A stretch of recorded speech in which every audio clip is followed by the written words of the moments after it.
కొడుకు తల్లితో చెబుతున్న మాట నేను మీకు ఇప్పుడు జ్ఞాపకం చేస్తాను, జాగ్రత్త వినండి. కొడుకుకి యాక్సిడెంట్ అయ్యింది, తల్లి ఒకతే ఉంది, కొడుకు ఒక్కడే ఉన్నాడు. ఇప్పుడు తల్లితో సేవలు చేపించుకోలేక నా తల్లి ఇంకెంతంటే సేవ చేస్తుంది నాకు.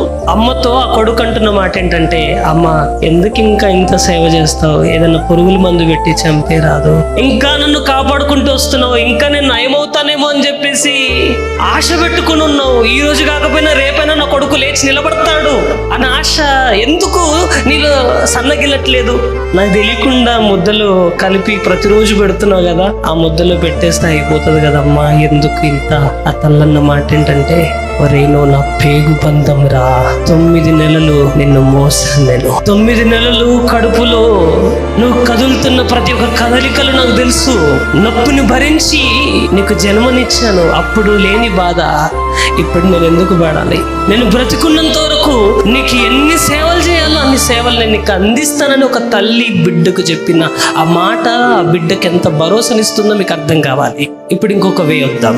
తల్లి చెప్పిన మాట ఇలా ఉంది, ఇప్పుడు కొడుకు తల్లి విషయంలో ఎలాంటి సేవలు అందిస్తున్నాడో మీకు అర్థం కావాలి. పడుకుంటే లేవలేని పరిస్థితి, అన్ని సేవలు చేయాలి. ఇలాంటి టైంలో కొడుకు ఏమంటాడో తెలుసా? నాన్నకు అదే పరిస్థితి పట్టినా, తల్లికి అలాంటి పరిస్థితి పట్టినా ఏమంటారంటే, ఎన్ని అనరాని మాటలు అంటారు చెప్పండి. ఏ ముసల్దాన పోహడ పోయి వండుకోరాదు, అరవకుండా ఉండు, పెట్టినప్పుడు తిను అంటారా? అవసరమైతే నీ కోసం సపరేట్గా ఒక గుడిసె ఏర్పాటు చేసి అక్కడ నిన్ను పెడతారు. నీకు ఇంకేదైనా బలమైన రోగం వచ్చిందనుకోండి, నేను ఇంట్లో దరిదాపులు కూడా నేను రానియరు. ఒక తల్లి బిడ్డకి ఇచ్చిన బలం ఎట్లుంది, ఇప్పుడు కొడుకు తల్లికి ఇస్తున్న బలం ఎట్లుందో మీకు అర్థం కావాలి. సమాజం ఇప్పుడు అలా ఉందండి.